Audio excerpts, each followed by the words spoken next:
Socratic Seminar is a formal discussion based on a text or topic, in which the teacher asks open-ended questions. Within the context of the discussion, students listen closely to the comments of others, thinking critically for themselves, and articulate their own thoughts and their responses to the thoughts of others. Seminars allow students to actively engage in the learning process, ultimately improving their own understanding of a topic. I had heard of Socratic seminars and seen them in action through a variety of different professional development opportunities. While co-planning a lesson a few years ago, a colleague and I discussed some strategies to improve some of the performance of our struggling students and some of the struggles that come along with Socratic seminars. Sometimes a group can be too large for soft-spoken or introverted students to be heard equally. Other times, the conversation is entirely dominated by the more charismatic students, even when the introverted students have an opportunity to speak. So what we decided to do is break these groups into smaller sections, that way they had more of a chance to be heard.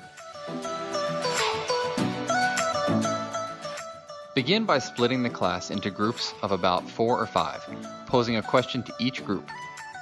Each student is then assigned a student coach from one of the other groups and given time to prepare with one another.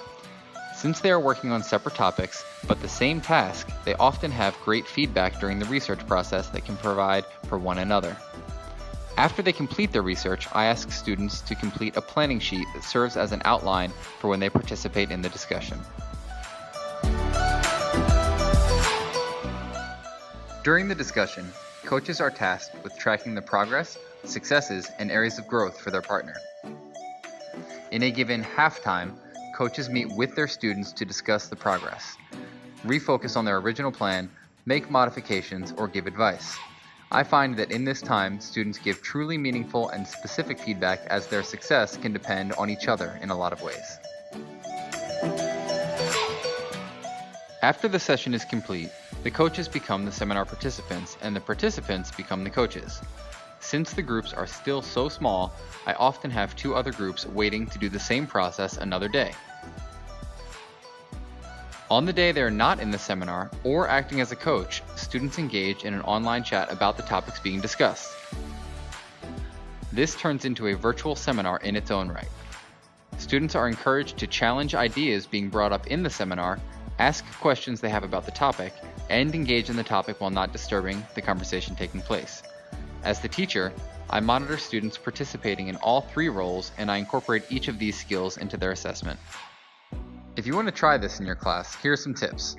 Use a video camera. In the past, I've done this activity without a camera, and it was very hard to keep track of student performance on so many different tasks. Since there are many things going on at once, I can use the footage to revisit the seminar discussion at a later date. Provide a coaching guideline.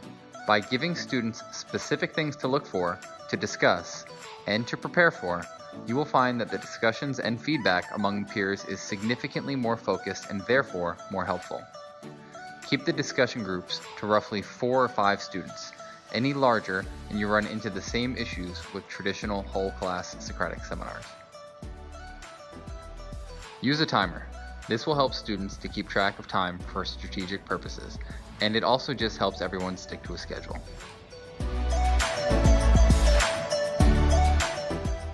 With the Fishbowl style of Socratic Seminar, I feel like it's a lot less stressful, ironically, because even though there's like a large group of people watching your conversation, they're not actively participating in it because you're very focused in your own conversations, and your voices get heard a lot more and you have a chance to elaborate as opposed to a larger group. When you're engaged in such an intense discussion, it's hard to be aware of what you're saying and how you're doing and how much you're contributing to the conversation. But having a coach means having an outsider observe how you're doing, and they can give you genuine constructive criticism that you might not have observed by yourself. I've had a lot of success with this style of seminar. It has taken some tweaking and adjustment, but it really does work. Student engagement is very high, their discussions are deeper and more meaningful. They take their roles as coaches very seriously, and therefore their performance in the discussions has improved tremendously. My students have expressed to me that having their coach help them one-on-one throughout the whole process is incredibly helpful. They've told me that it gives them confidence, and I can testify to the fact that it has.